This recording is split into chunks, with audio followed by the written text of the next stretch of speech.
Everyone welcome to my channel जिसका नाम है सिमरन पंजाबी। चैनल खास तौर पे ਉਹਨਾਂ ਸਟੂਡੈਂਟ ਲਈ ਬਣਾਇਆ ਜੋ ਐਨਟੀਏ ਯੂਜੀਸੀ ਨੈਟ ਐਗਜ਼ਾਮ ਦੀ ਤਿਆਰੀ ਕਰ ਰਹੇ ਨੇ, ਖਾਸ ਕਰਕੇ ਪੰਜਾਬੀ ਸਬਜੈਕਟ ਦੀ। ਇੱਥੇ ਆ ਕੇ ਤੁਸੀਂ ਆਪਣੀ ਤਿਆਰੀ ਕਰ ਸਕਦੇ ਹੋ।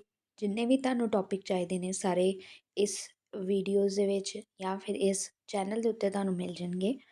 ਨਾਲ ਦੇ ਨਾਲ ਐਮਸੀਕਿਊਜ਼ ਦੀ ਸੀਰੀਜ਼ ਵੀ ਹੈ। ਬਹੁਤ ਸਾਰੇ ਐਮਸੀਕਿਊਜ਼ ਇੱਥੇ ਤੁਹਾਡੇ ਪ੍ਰੈਕਟਿਸ ਵਾਸਤੇ ਆਲਰੇਡੀ ਅਪਲੋਡ ਕੀਤੇ ਹੋਏ ਨੇ।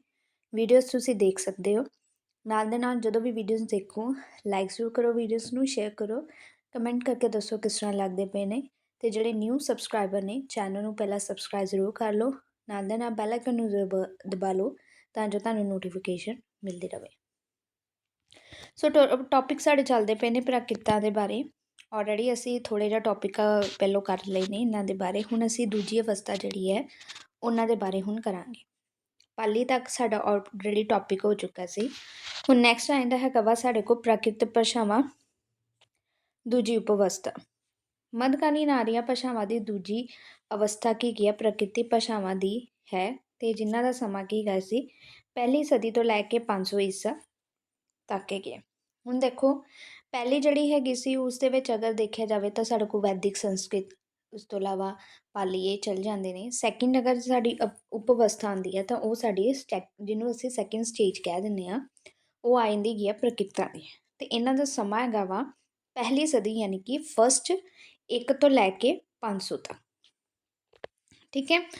ਸ਼ੌਰਸੈਨੀ, ਮਾਗਧੀ, ਅਰਧ ਮਾਗਧੀ, ਮਹਾਰਾਸ਼ਟਰੀ ਅਤੇ ਪੈਸਾਚੀ ਨੂੰ ਇਸ ਕਾਲ ਦੀਆਂ ਅਸੀਂ ਪ੍ਰਮੁੱਖ ਪ੍ਰਾਕ੍ਰਿਤਾਂ ਮੰਨ ਲੈਂਦੇ ਹਾਂ। ਕੈਕਈ, ਮਦਰ, ਟੱਕ, ਲਾਟੀ, ਅਵੰਤੀ ਅਤੇ ਖਾਸ ਗੌਣ ਇਸ ਦੀਆਂ ਪ੍ਰਾਕ੍ਰਿਤਾਂ ਨੇ। ਮੀਨਜ਼ ਮੇਨ ਜਿਹੜੀਆਂ ਹੈਗੀਆਂ ਨੇ ਸਾਡੇ ਕੋਲ ਸ਼ੌਰਸੈਨੀ, ਮਾਗਧੀ, ਅਰਧ ਮਾਗਧੀ, ਮਹਾਰਾਸ਼ਟਰੀ ਅਤੇ ਪੈਸਾਚੀ ਨੇ। ਅਤੇ ਗੌਣ ਦੇ ਵਿੱਚ ਅਗਰ ਦੇਖਿਆ ਜਾਵੇ ਤਾਂ ਸਾਡੇ ਕੋਲ ਕੈਕਈ, ਮਦਰ, ਟੱਕ, ਲਾਟੀ, ਅਵੰਤੀ ਅਤੇ ਖਾਸ ਆ ਜਾਂਦੀਆਂ ਨੇ। ਪ੍ਰਾਕ੍ਰਿਤਿਕ ਭਾਸ਼ਾਵਾਂ ਦੀ ਉਤਪੱਤੀ ਸੰਬੰਧੀ ਜਿਹੜੇ ਵਿਆਕਰਨਕਾਰਾਂ ਅਤੇ ਜਿਹੜੇ ਭਾਸ਼ਾ ਵਿਗਿਆਨੀ ਸੀ ਉਹਨਾਂ ਦੇ ਵਿੱਚ 3 ਮੱਤ ਪ੍ਰਚਲੇ ਸੀ। ਹੁਣ ਇਸ ਦੇ ਵਿੱਚ ਪਹਿਲਾ ਮੱਤ ਹੈਗਾ ਕਿ ਭਾਰਤ ਦੇ ਪ੍ਰਾਚੀਨ ਵਿਆਕਰਨਕਾਰਾਂ ਦਾ ਪਹਿਲਾ ਮੱਤ ਦਿੱਤਾ ਸੀ ਜਿਹੜੇ ਪੁਰਾਣੇ ਵਿਆਕਰਨਕਾਰ ਸੀ ਉਹਨਾਂ ਨੇ। ਅਤੇ ਇਹਨਾਂ ਦੇ ਵਿੱਚ ਅਗਰ ਜਿਨ੍ਹਾਂ ਦਾ ਨਾਮ ਲਿਆ ਜਾਏ ਤਾਂ ਉਹ ਆਉਂਦੇ ਸਾਡੇ ਕੋਲ ਹੇਮਚੰਦਰ, ਮਾਰਕੰਡੇਯ, ਤਨੀਕ ਅਤੇ ਛੱਟ ਦੇ ਨਾਮ ਪ੍ਰਮੁੱਖ ਨੇ। ਉਹਨਾਂ ਦੇ ਮੁਤਾਬਿਕ ਜਿਹੜੀ ਪ੍ਰਕਿਰਤੀ ਦੀ ਪ੍ਰਕਿਰਤੀ ਅਰਥਾਤ ਮੂਲਾਧਾਰ ਭਾਸ਼ਾ ਸੰਸਕ੍ਰਿਤ ਹੈ। ਪ੍ਰਾਕ੍ਰਿਤ ਜਿਹੜੇ ਹੁੰਦੇ ਨੇ ਉਹਨਾਂ ਦੀ ਪ੍ਰਕਿਰਤੀ ਕੀ ਹੈਗੀ ਹੈ ਸੰਸਕ੍ਰਿਤ ਹੈਗੀ ਹੈ। ਦੂਜਾ ਮੱਤ ਹੈਗਾ ਸੀ ਉਹ ਹੈਗਾ ਸੀ ਭਾਸ਼ਾ ਵਿਗਿਆਨੀਆਂ ਦਾ। ਉਹਨਾਂ ਦੇ ਮੁਤਾਬਿਕ ਪ੍ਰਕਿਰਤੀ ਦਾ ਅਰਥ ਸੰਸਕ੍ਰਿਤ ਨਹੀਂ ਹੈ, ਸਗੋਂ ਅਰਥ ਹੈਗਾ ਇਸ ਦਾ ਜਨ ਭਾਸ਼ਾ, ਆਮ ਲੋਕਾਂ ਦੀ ਬੋਲੀ। ਪ੍ਰਾਕ੍ਰਿਤ ਆਮ ਲੋਕਾਂ ਦੀ ਬੋਲੀ ਜੋ ਭਾਸ਼ਾ ਵਿਗਿਆਨ ਜਿਹੜੇ ਸੀ ਉਹਨਾਂ ਦਾ ਮੱਤ ਸੀ। ਇਸ ਤੋਂ ਇਲਾਵਾ ਰੁਦਰ ਦੇ ਜਿਹੜੇ ਗ੍ਰੰਥ ਸੀ ਕਾਵਿ ਅਲੰਕਾਰ ਉੱਪਰ ਟਿੱਕਾ ਕਰਦੇ ਹੋਏ ਨੇਮ ਸਾਧੂ ਲਿਖਦੇ ਨੇ ਕਿ ਪ੍ਰਾਕ੍ਰਿਤ ਭਾਸ਼ਾ ਦੀ ਪ੍ਰਕਿਰਤੀ ਉਹ ਹੈ ਜੋ ਕੁਦਰਤੀ ਹੈ। ਮਤਲਬ ਕਹਿ ਸਕਦੇ ਹੋ ਨਾ ਪ੍ਰਕਿਰਤ ਮੀਨਜ਼ ਪ੍ਰਕਿਰਤੀ ਤੋਂ ਉਪਜੀ ਹੋਈ। ਸੋ ਇਹ ਕੀ ਹੈਗਾ ਇਹ ਕੁਦਰਤੀ ਹੈ, ਸੁਭਾਵਿਕ ਹੈ, ਸੁੱਤੇ ਸੰਭਵ ਹੈ, ਸਾਰਿਆਂ ਦੇ ਬੋਲਚਾਲ ਦੀ ਇਹ ਭਾਸ਼ਾ ਹੈ। ਕਿਉਂ ਜੋ ਪ੍ਰਾਕ੍ਰਿਤ ਭਾਸ਼ਾ ਕੁਦਰਤੀ ਤੌਰ 'ਤੇ ਪੈਦਾ ਹੁੰਦੀ ਹੈ ਇਸ ਦਾ ਨਾਮ ਕੀ ਪੈ ਗਿਆ ਪ੍ਰਾਕ੍ਰਿਤ ਭਾਸ਼ਾ ਹੈ। ਸੋ ਬੇਸਿਕਲੀ ਉਹਨਾਂ ਨੇ ਪ੍ਰਾਕ੍ਰਿਤ ਦੇ ਨਾਲ ਪ੍ਰਕਿਰਤੀ ਜਿਹੜੀ ਹੈ ਉਸਨੂੰ ਇੱਕ ਤਰੀਕੇ ਨਾਲ ਜੋੜ ਕੇ ਦੱਸ ਦਿੱਤਾ ਹੈ। ਹੁਣ ਤੀਜਾ ਮੱਤ ਇਸ ਦੇ ਵਿੱਚ ਸਾਡੇ ਕੋਲ ਆਉਂਦਾ ਹੈ। ਅਗਰ ਉਹਨਾਂ ਦਾ ਗੱਲ ਕਰੀਏ ਤਾਂ ਸਾਡੇ ਕੋਲ ਜਰਮਨੀ ਦੇ ਪ੍ਰਸਿੱਧ ਭਾਸ਼ਾ ਵਿਗਿਆਨੀ ਪਿਸ਼ਲ ਜਿਹੜੇ ਨੇ ਉਹਨਾਂ ਦਾ ਹੈਗਾ ਵਾ। ਉਹਨਾਂ ਦੇ ਮੁਤਾਬਿਕ ਪ੍ਰਾਕ੍ਰਿਤ ਭਾਸ਼ਾਵਾਂ ਕਲਾਸੀਕਲ ਸੰਸਕ੍ਰਿਤ ਵਿੱਚੋਂ ਨਹੀਂ ਨਿਕਲੀਆਂ, ਬਲਕਿ ਕੀ ਗਿਆ ਸੀ ਇਹ ਵੈਦਿਕ ਸੰਸਕ੍ਰਿਤ ਦੇ ਵਿੱਚ ਉਪਮੀਆਂ ਨੇ। ਜਿਹੜੀਆਂ ਸਾਡੀਆਂ ਇਹ ਪ੍ਰਕਿਰਤਾਂ ਨੇ ਇਹ ਜਿਹੜੇ ਪਹਿਲਾਂ ਸਾਡੇ ਕੋਲ ਫਸਟ ਨੰਬਰ 'ਤੇ ਆਉਂਦੇ ਵੈਦਿਕ ਉਹਨਾਂ ਦੇ ਵਿੱਚੋਂ ਉਪਜੇ ਨੇ। ਸੋ ਇਸ ਤਰੀਕੇ ਦੇ ਕਈ ਕਹਿੰਦੇ ਹਵਾਲੇ ਦਿੱਤੇ ਗਏ ਨੇ। ਉਹਨਾਂ ਦੇ ਮੁਤਾਬਕ ਪ੍ਰਾਕ੍ਰਿਤ ਸ਼ਬਦ ਖੰਭਾ ਸੰਸਕ੍ਰਿਤ ਸਤੰਭ ਦੇ ਵਿੱਚੋਂ ਨਹੀਂ ਨਿਕਲਿਆ, ਬਲਕਿ ਵੈਦਿਕ ਸਕੰਭ ਦੇ ਵਿੱਚੋਂ ਨਿਕਲਿਆ ਸੀ। ਮੇਨ ਅਗਰ ਕਿਹਾ ਜਾਂਦਾ ਹੈ ਕਿ ਜਿਹੜੇ ਪ੍ਰਕਿਰਤ ਸੀ ਉਸਦਾ ਵਿਕਾਸ ਹੋਇਆ ਸੀ ਵੈਦਿਕ ਤੋਂ। ਠੀਕ ਹੈ। ਸੋ ਉਹਨਾਂ ਨੇ ਇਸ ਨੂੰ ਫਸਟ ਦੇ ਨਾਲ ਜੋੜਿਆ ਸੀ ਅਤੇ ਇਸ ਦੇ ਵਾਸਤੇ ਉਹਨਾਂ ਨੇ ਖੰਭਾ ਜਿਹੜਾ ਸ਼ਬਦ ਹੈ ਉਸਦੀ ਸਾਨੂੰ ਇੱਕ ਉਦਾਹਰਨ ਦਿੱਤੀ ਹੈ। ਖੰਭਾ ਧੁਨੀਆਤਮਕ ਤੌਰ 'ਤੇ ਸਤੰਭ ਦੇ ਨੇੜੇ ਹੈ ਪਰ ਸਤੰਭ ਤੋਂ ਕਾਫੀ ਦੂਰ ਹੈ। ਠੀਕ ਹੈ। ਹੁਣ ਭੇਦ ਪ੍ਰਕਾਰ ਕੀ ਗਏ ਨੇ ਮੀਨਸ ਅਗਰ ਕਿਹਾ ਜਾਵੇ ਤਾਂ ਜਿਹੜੇ ਪ੍ਰਕਿਰਤ ਹੈ ਉਹਨਾਂ 'ਚ ਭੇਦ ਪ੍ਰਕਾਰ ਕੀ ਗਏ ਨੇ। ਸੋ ਇਹ ਜਿਹੜੀ ਹੈਗੀ ਸੀ ਮੱਧਕਾਲੀਨ ਭਾਰਤੀ ਆਰੀਆ ਭਾਸ਼ਾ ਦੀ ਦੂਜੀ ਅਵਸਥਾ ਹੈਗੀ ਸੀ। ਪ੍ਰਕਿਰਤਾ ਬਾਰੇ ਵਿਆਕਰਣ ਅਤੇ ਆਚਾਰੀਆਂ ਨੇ ਸਮੇਂ-ਸਮੇਂ ਸਾਨੂੰ ਕਾਫੀ ਵਿਸਤਾਰ ਜਾਂ ਫਿਰ ਵਿਚਾਰ ਇੱਕ ਚਰਚਾ ਕੀਤੀ ਰਹੀ। ਹੁਣ ਇਹਨਾਂ ਦੇ ਵਿੱਚ ਅਗਰ ਨਾਮ ਲਿਆ ਜਾਏ ਤਾਂ ਸਾਡੇ ਕੋਲ ਭਰਤ ਮੁਨੀ ਆ ਜਾਂਦੇ ਨੇ, ਵਰੁਚੀ, ਚੰਡ ਅਤੇ ਹੇਮਚੰਦਰ। ਇਹਨਾਂ ਦੇ ਨਾਲ ਉਹਨਾਂ ਨੇ ਗ੍ਰੰਥ ਵੀ ਦੇ ਦਿੱਤੇ ਨੇ ਜਿਨ੍ਹਾਂ ਦੇ ਵਿੱਚ ਉਹਨਾਂ ਨੇ ਇਸ ਦੇ ਬਾਰੇ ਵਿਚਾਰ ਕੀਤੇ ਸੀ। ਇਹਨਾਂ ਆਚਾਰਿਆਂ ਅਨੁਸਾਰ ਪ੍ਰਮੁੱਖ ਪ੍ਰਕਿਰਤਾਂ ਦੇ ਨਾਮ ਕੀ ਗਏ ਨੇ ਮਾਗਧੀ, ਅਰਧ ਮਾਗਧੀ, ਅਵੰਤਿਜਾ, ਪ੍ਰਾਚਿਆ, ਸ਼ੌਰਸੈਨੀ, ਬਾਹਲੀਕੀ, ਦਾਕਸ਼ਿਣਾਤਿਆ, ਮਹਾਰਾਸ਼ਟਰੀ ਅਤੇ ਪੈਸਾਚੀ। ਇਸ ਤੋਂ ਇਲਾਵਾ ਕੱਤਰੇ ਨੇ ਪ੍ਰਾਕ੍ਰਿਤ ਦੀ ਵੰਡ ਜਿਹੜੀ ਸੀ ਉਹ ਸਾਹਿਤ ਪ੍ਰਕਾਰਾਂ ਦੇ ਮੁਤਾਬਕ ਕੀਤੀ ਸੀ। ਜਿਵੇਂ ਉਹਨਾਂ ਨੇ ਕੀਤੀ ਸੀ ਧਾਰਮਿਕ, ਸਾਹਿਤ ਆ ਗਏ, ਸਾਹਿਤਕ ਪ੍ਰਕਿਰਤਾ ਆ ਗਈਆਂ, ਨਾਟਕੀ ਪ੍ਰਕਿਰਤਾ ਆ ਗਈਆਂ, ਵਿਆਕਰਨਿਕ, ਗੈਰ ਭਾਰਤੀ ਪ੍ਰਕਿਰਤਾ ਅਤੇ ਅਭਿਲੇਖੀ ਤੇ ਲੋਕ ਪ੍ਰਚਲਿਤ ਮੌਖਿਕ ਪ੍ਰਕਿਰਤਾ। ਇਸ ਤਰੀਕੇ ਨਾਲ ਜਿਹੜੇ ਵਿਭਿੰਨ ਸਰੋਤਾਂ ਨੂੰ ਸ਼੍ਰੇਣੀਬੱਧ ਕੀਤਿਆਂ ਲਗਭਗ ਉਹਨਾਂ ਨੇ 2 ਦਰਜਨ ਜਿਹੜੇ ਪ੍ਰਕਿਰਤਾ ਬਾਰੇ ਉਲੇਖ ਮਿਲਦੇ ਨੇ। ਬਟ ਸਾਡੇ ਕੋਲ ਜਿਹੜੀਆਂ ਮੇਨ ਜਿਨ੍ਹਾਂ ਦੇ ਬਾਰੇ ਅਸੀਂ ਪੜ੍ਹਦੇ ਹਾਂ ਉਹ ਮਿਲਦੀਆਂ ਨੇ ਸ਼ੌਰਸੈਨੀ, ਮਹਾਰਾਸ਼ਟਰੀ, ਮਾਗਧੀ, ਅਰਧਮਾਗਧੀ ਅਤੇ ਪਸਾਚੀ। ਅਤੇ ਇਤਿਹਾਸਿਕ ਜਿਹੜੇ ਭਾਸ਼ਾ ਵਿਗਿਆਨੀ ਸੀ ਉਹਨਾਂ ਦੀਆਂ ਪੁਸਤਕਾਂ ਵਿੱਚ ਇਹਨਾਂ ਨੂੰ ਕੀ ਸੀ, ਸਾਹਿਤਕ ਪ੍ਰਕਿਰਤਾ ਵਜੋਂ ਮਾਨਤਾ ਦਿੱਤੀ ਗਈ ਹੈਗੀ ਹੈ। ਸੋ ਸਾਡੇ ਕੋਲ ਬੇਸਿਕਲੀ ਮੇਨ ਇਹੋ ਹੀ ਨੇ ਅਤੇ ਇਹਨਾਂ ਦੇ ਬਾਰੇ ਹੀ ਅੱਗੇ ਅਸੀਂ ਪੜ੍ਹਨਾ ਹੈਗਾ। ਇਸ ਦੇ ਸੰਬੰਧ ਵਿੱਚ ਕਹਿੰਦੇ ਇਹ ਜਾਣ ਲੈਣਾ ਵੀ ਜ਼ਰੂਰੀ ਹੈ ਕਿ ਮੱਧਕਾਲੀ ਜਿਹੜੇ ਭਾਰਤੀ ਆਰੀਆ ਭਾਸ਼ਾ ਦੀ ਪਹਿਲੀ ਅਵਸਥਾ ਪਾਲੀ ਵਿੱਚ ਜਿਹੜੀਆਂ ਪ੍ਰਵਿਰਤੀਆਂ ਉੱਭਰ ਰਹੀਆਂ ਨੇ ਉਹ ਗਈਆਂ ਨੇ ਸਰਲੀਕਰਨ, ਸੰਖੇਪੀਕਰਨ ਅਤੇ ਸਮਰੂਪੀਕਰਨ ਦੀ ਪ੍ਰਕਿਰਿਆ। ਉਹ ਹੋਰ ਵੀ ਸ਼ਿੱਦਤ ਨਾਲ ਸਾਹਿਤਕ ਜਿਹੜੀਆਂ ਹੁਣ ਅਸੀਂ ਪੜ੍ਹਨੀਆਂ ਨੇ ਇਹਨਾਂ ਦੇ ਸੰਦਰਭ ਵਿੱਚ ਵੀ ਉੱਭਰੀਆਂ ਸੀ। ਜਿਵੇਂ ਅਸੀਂ ਪਾਲੀ ਦੇ ਵਿੱਚ ਜੋ ਅਸੀਂ ਗੱਲ ਕੀਤੀ ਸੀ ਕਿ ਉਸਦੇ ਵਿੱਚ ਸਰਲ ਮਤਲਬ ਜਿਵੇਂ ਹੁਣ ਦੇਖੋ ਪਹਿਲਾਂ ਸਾਡੇ ਕੋਲ ਕੀ ਸੀ, ਬੜਾ ਡਿਫੀਕਲਟੀ ਸੀ ਚੀਜ਼ਾਂ ਦੇ ਵਿੱਚ, ਹੌਲੀ ਹੌਲੀ ਸੰਸਕ੍ਰਿਤ, ਵੈਦਿਕ ਤੋਂ ਬਾਅਦ ਸੰਸਕ੍ਰਿਤ ਆਈ, ਫਿਰ ਪਾਲੀ ਆਈ। ਹੁਣ ਇਸ ਦੇ ਵਿੱਚ ਕੀ ਸੀ, ਸਰਲ ਹੁੰਦੀਆਂ ਜਾਣੀਆਂ ਸੀ ਤੀਜੀ। ਸੋ ਇਹ ਕਿਹਾ ਸੀ ਕਿ ਸਰਲੀਕਰਨ ਵੀ ਬਣਿਆ ਹੋਇਆ ਹੈ ਹੁਣ ਜਿਹੜੇ ਅਸੀਂ ਪੜ੍ਹਾਂਗੇ। ਇਸ ਤੋਂ ਇਲਾਵਾ ਸੰਖੇਪ ਵੀ ਆ ਗਏ ਅਤੇ ਸਮਰੂਪੀਕਰਨ, ਇਹ ਅੱਗੇ ਵੀ ਜਿਹੜਾ ਸੀ ਕੰਟੀਨਿਊਸਲੀ ਚੀਜ਼ਾਂ ਚਲਦੀਆਂ ਗਈਆਂ ਸੀ। ਭਾਵੇਂ ਪ੍ਰਕਿਰਤਾ ਦੇ ਧੁਨੀਆਤਮਕ, ਰੂਪਾਤਮਕ ਅਤੇ ਵਾਕਾਤਮਕ ਪੈਟਰਨਾਂ ਦੀ ਸੰਸਕ੍ਰਿਤ ਨਾਲ ਤੁਲਨਾ ਸੰਭਵ ਹੈ, ਪਰੰਤੂ ਇਹ ਪ੍ਰਤੱਖ ਹੋ ਜਾਂਦਾ ਹੈ ਕਿ ਪ੍ਰਕਿਰਤਾ ਵਿੱਚ ਸੰਸਕ੍ਰਿਤ ਵਰਗੀ ਨੇਮਬੰਧਤਾ ਅਤੇ ਵਿਵਸਥਾ ਦ੍ਰਿਸ਼ਟੀਗੋਚਰ ਨਹੀਂ ਹੁੰਦੀ, ਕਿ ਚੀਜ਼ਾਂ ਕੀ ਗਈਆਂ ਸੀ, ਹੋਰ ਚੇਂਜ ਹੋ ਰਹੀਆਂ ਸੀ। ਹਾਂ, ਉਸ ਦੇ ਨਾਲ ਅਸੀਂ ਕੰਪੈਰੀਜ਼ਨ ਜ਼ਰੂਰ ਕਰ ਸਕਦੇ ਹਾਂ, ਜਿਵੇਂ ਸੰਸਕ੍ਰਿਤ ਮਾਗਧੀ, ਸੰਸਕ੍ਰਿਤ ਮਹਾਰਾਸ਼ਟਰੀ। ਸੋ ਇਹ ਕੰਪੈਰੀਜ਼ਨ ਅਸੀਂ ਕਰ ਸਕਦੇ ਹਾਂ, ਬਟ ਅਗਰ ਦੇਖਿਆ ਜਾਵੇ ਤਾਂ ਕਹਿ ਸਕਦੇ ਹੋ ਕਿ ਜੋ ਪ੍ਰਕਿਰਤੀ ਸੰਸਕ੍ਰਿਤ ਦੇ ਵਿੱਚ ਸੀ ਉਹ ਅੱਗੇ ਜਾ ਕੇ ਉਹ ਚੀਜ਼ਾਂ ਨਹੀਂ ਰਹੀਆਂ, ਕਿਉਂਕਿ ਟਾਈਮ ਦੇ ਨਾਲ ਹਰ ਇੱਕ ਚੀਜ਼ ਚੇਂਜ ਹੁੰਦੀ ਜਾਂਦੀ ਸੀ। ਪ੍ਰਕਿਰਤਾ ਦੇ ਭਾਸ਼ਾਗਤ ਵਖਰੇਵਿਆਂ ਵਿੱਚ ਗੈਰ ਆਰੀਆ ਅਤੇ ਆਂਚਲਿਕ ਪ੍ਰਭਾਵਾਂ ਨੇ ਵੀ ਕਾਫੀ ਦਖਲਅੰਦਾਜ਼ੀ ਕੀਤੀ। ਮੀਨਸ ਕਹਿ ਸਕਦੇ ਹੋ ਕਿ ਹੋਰ ਸਾਡੇ ਕੋਲ ਜਿਹੜੀਆਂ ਭਾਸ਼ਾਵਾਂ ਸੀ, ਇੱਧਰ ਉੱਧਰ ਲੋਕ ਵਸਦੇ ਸੀ, ਉਹਨਾਂ ਨੇ ਵੀ ਕਾਫੀ ਹੱਦ ਤੱਕ ਇਸ ਨੂੰ ਕੀ ਸੀ, ਪ੍ਰਭਾਵਿਤ ਕੀਤਾ ਸੀ। ਹੁਣ ਨੈਕਸਟ ਅਗਰ ਆ ਜਾਂਦਾ ਧੁਨੀ ਸੰਰਚਨਾ ਪ੍ਰਕਿਰਤਾ ਦੇ ਧੁਨੀਆਤਮਕ ਪੈਟਰਨ ਪਾਲੀ ਦੇ ਮੁਤਾਬਕ ਹੀ ਸਾਨੂੰ ਦਿਖਾਈ ਦਿੰਦੇ ਨੇ, ਪਰੰਤੂ ਧੁਨੀਆਤਮਕ ਪਰਿਵਰਤਨ ਪਾਲੀ ਤੋਂ ਵੱਧ ਵਾਪਰੇ ਹਨ। ਇਹਦੇ ਵਿੱਚ ਪਰਿਵਰਤਨ ਕਾਫੀ ਹੋਏ ਨੇ। ਜਿਵੇਂ ਸਵਰਾਂ ਦੇ ਵਿੱਚੋਂ ਅਗਰ ਦੇਖਿਆ ਜਾਵੇ ਤਾਂ ਇਹ ਵਾਲੇ ਜਿਹੜੇ ਹੈਗੇ ਸੀ ਹਿੰਦੀ, ਕਿਉਂਕਿ ਉਸ ਸਮੇਂ ਹਿੰਦੀ ਚੱਲਦੀ ਸੀ, ਉੱਕਾ ਹੀ ਅਲੋਪ ਹੋ ਗਏ। ਜਿਵੇਂ ਰ ਰਿਸ਼ੀ ਵਾਲਾ ਹੈਗਾ ਨਾ, ਇਸਦਾ ਜਿਹੜਾ ਰੂਪਾਂਤਰਕ ਪਾਲੀ ਵਿੱਚ ਰੇ ਸੈਰੀ ਜਿਹੜਾ ਹੈਗਾ ਸੀ ਉਹ ਹੋ ਗਿਆ, ਜਿਵੇਂ ਰਿਸ਼ੀ ਤੇ ਰਿਸ਼ ਉਹੀ ਆ ਗਿਆ ਨਾ, ਰਿਸ਼ੀ। ਸੋ ਇਸ ਦੇ ਵਿੱਚ ਕੀ ਹੈਗਾ ਸੀ, ਇਹ ਰਾਰੇ ਸਿਆਰੀ ਹੋ ਗਿਆ। ਬਾਕੀ ਜੋ ਫਨੀਮ ਸੀ, ਜਿਵੇਂ ਨੈਕਸਟ ਹੋਰ ਇਹ ਵਾਲਾ ਅਤੇ ਇਹ ਵਾਲਾ, ਇਹਨਾਂ ਦਾ ਕਹਿੰਦੇ ਕੋਈ ਵੀ ਵਿਕਾਸ ਅੱਗੇ ਦ੍ਰਿਸ਼ਟੀਗੋਚਰ ਨਹੀਂ ਹੈ। ਮੀਨਸ ਪਾਲੀ ਤੋਂ ਅਸੀਂ ਇੱਕੋ ਚੀਜ਼ ਅੱਗੇ ਲੈ ਕੇ ਤੁਰੇ ਸੀ, ਉਹ ਜਿਹੜਾ ਰ ਰਿਸ਼ੀ ਵਾਲਾ ਉਸਨੂੰ ਅਸੀਂ ਇਸ ਦੇ ਵਿੱਚ ਕੀ ਕਰ ਸੀ, ਪੰਜਾਬੀ ਦੇ ਵਿੱਚ ਰਾਰੇ ਸਿਆਰੀ ਜਿਹੜਾ ਸੀ ਉਸਨੂੰ ਐਜ਼ ਅ ਕਨਵਰਟ ਕਰ ਲਿਆ ਸੀ। ਇਹ ਤੇ ਉਹ ਜਿਹੜਾ ਸੀ ਦੇ ਹਸਵ ਰੂਪ ਪ੍ਰਕਿਰਤਾ ਵਿੱਚ ਵੀ ਮੌਜੂਦ ਰਹੇ ਸੀ। ਇਸੇ ਤਰੀਕੇ ਨਾਲ ਲੱਲੇ ਬਾਰੇ ਬਿੰਦੀ ਅਤੇ ਲੱਲੇ ਬਾਰੇ ਹਾਹਾ ਵੀ ਵਰਤੇ ਗਏ ਸੀ ਅੱਗੇ। ਸੱਸੇ ਪੈਰੇ ਬਿੰਦੀ ਅਤੇ ਤਿੰਨ ਜਿਵੇਂ ਇੱਥੇ ਸੱਸੇ ਦਿੱਤੇ ਹੋਏ ਨੇ, ਇਹਨਾਂ ਦੀ ਵਰਤੋਂ ਵੱਖ-ਵੱਖ ਪ੍ਰਕਿਰਤਾ ਵਿੱਚ ਫਰਕ ਵਾਲੀ ਸੀ। ਠੀਕ ਹੈ, ਹੁਣ ਜਿਹੜੀ ਅੱਗੇ ਪ੍ਰਕਿਰਤਾ ਨੇ ਕਿਸੇ ਦੇ ਵਿੱਚ ਕੁਛ ਇਸ ਤਰੀਕੇ ਦਾ ਆਏਗਾ, ਕਿਸੇ ਦੇ ਵਿੱਚ ਕੁਛ ਆਏਗਾ। ਪੱਛਮੀ ਪ੍ਰਕਿਰਤਾ ਵਿੱਚ ਵਧੇਰੇ ਕਰਕੇ ਸੱਸੇ ਦੀ ਵਰਤੋਂ ਮਿਲਦੀ ਹੈ, ਕਿਤੇ ਕਿਤੇ ਸ਼ੱਸੇ ਦੀ ਵੀ ਵਰਤੋਂ, ਪਰੰਤੂ ਜਿਹੜਾ ਛਟਕਾਉਣ ਵਾਲਾ ਸੀ ਉਹ ਬਿਲਕੁਲ ਹੀ ਅਲੋਪ ਹੋ ਗਿਆ ਸੀ। ਸੰਸਕ੍ਰਿਤ ਰੰਗ ਵਿੱਚ ਆਉਣ ਵਾਲੀ ਜਿਹੜੀ ਧੁਨੀ ਸੀ ਯੀਆ, ਉਹ ਕੀ ਕਿਸੇ ਜੱਜੇ ਦੇ ਰੂਪ ਦੇ ਵਿੱਚ ਪਰਿਵਰਤਨ ਹੋ ਗਈ। ਹੁਣ ਵੀ ਅਸੀਂ ਕੀ ਕਰਨਾ, ਇਸ ਚੀਜ਼ ਨੂੰ ਕੰਟੀਨਿਊਸਲੀ ਵਰਤਦੇ ਆਏ, ਜਿਵੇਂ ਸੰਸਕ੍ਰਿਤ ਜੋਗੀ ਤੋਂ ਜੋਗੀ ਹੋ ਗਿਆ। ਰਾਰੇ ਅਤੇ ਲੱਲੇ ਦੀ ਵਰਤੋਂ ਵਿੱਚ ਵੀ ਇਕਸਾਰਤਾ ਨਹੀਂ ਮਿਲਦੀ। ਮਾਗਧੀ, ਇਹ ਓਵਰਆਲ ਸਾਰੀਆਂ ਪ੍ਰਕਿਰਤਾਂ ਦੀ ਗੱਲ ਹੋ ਰਹੀ ਹੈ, ਜਿਵੇਂ ਮਾਗਧੀ ਵਿੱਚ ਰਾਰਾ ਧੁਨੀ ਨਹੀਂ ਮਿਲਦੀ। ਇਸ ਤੋਂ ਇਲਾਵਾ ਹੋਰ ਪ੍ਰਕਿਰਤਾਂ ਹੋਣਗੀਆਂ ਜਿਹਦੇ ਵਿੱਚ ਰਾਰੇ ਦੀ ਥਾਂ ਲੱਲਾ ਜਾਂ ਫਿਰ ਲੱਲੇ ਦੀ ਥਾਂ ਰਾਰਾ ਜਿਹੜਾ ਹੈਗਾ ਵਾ ਉਹ ਹੋ ਗਿਆ ਹੈ। ਇਸ ਤੋਂ ਇਲਾਵਾ ਪ੍ਰਕਿਰਤਾ ਵਿੱਚ ਨੰਨੇ ਦੀ ਥਾਂ ਨਾਣਾ ਦਾ ਪ੍ਰਯੋਗ ਵੱਧ ਗਿਆ ਹੈ ਅਤੇ ਸੰਯੁਕਤ ਵਿਅੰਜਨ ਹੋਰ ਵੀ ਘੱਟ ਗਏ ਹਨ। ਆਰੰਭਿਕ ਸੰਯੁਕਤ ਵਿਅੰਜਨ ਜਿਵੇਂ ਆ ਦੇਖੋ ਸਥਾਨ ਸੀ, ਇਸ ਦੇ ਵਿੱਚੋਂ ਇੱਕ ਦਾ ਕਹਿੰਦੇ ਲੋਪ ਹੋਣ ਲੱਗ ਪਿਆ ਸੀ। ਹੁਣ ਇਸ ਨੂੰ ਅਸੀਂ ਸੰਸਕ੍ਰਿਤ ਵਿੱਚ ਸਥਾਨ ਸੀ ਅਤੇ ਪ੍ਰਕਿਰਤ ਵਿੱਚ ਠਾਣ ਜਿਹੜਾ ਸੀ ਉਹ ਬਣ ਗਿਆ। ਸਫੋਟ ਜਿਹੜਾ ਸੀ ਉਸਨੂੰ ਫੋਟ ਜਿਹੜਾ ਹੈਗਾ ਸੀ ਉਹ ਬਣਾ ਦਿੱਤਾ ਗਿਆ। ਮੀਨਸ ਉਹਨਾਂ ਨੇ ਕਿਹਾ ਵਾ ਇੱਕ ਜਿਹੜਾ ਸੀ ਉਸ ਦੇ ਵਿੱਚ ਉਹ ਵਿਅੰਜਨ ਉਹ ਅਲੋਪ ਹੋਣਾ ਸ਼ੁਰੂ ਹੋ ਗਿਆ ਸੀ।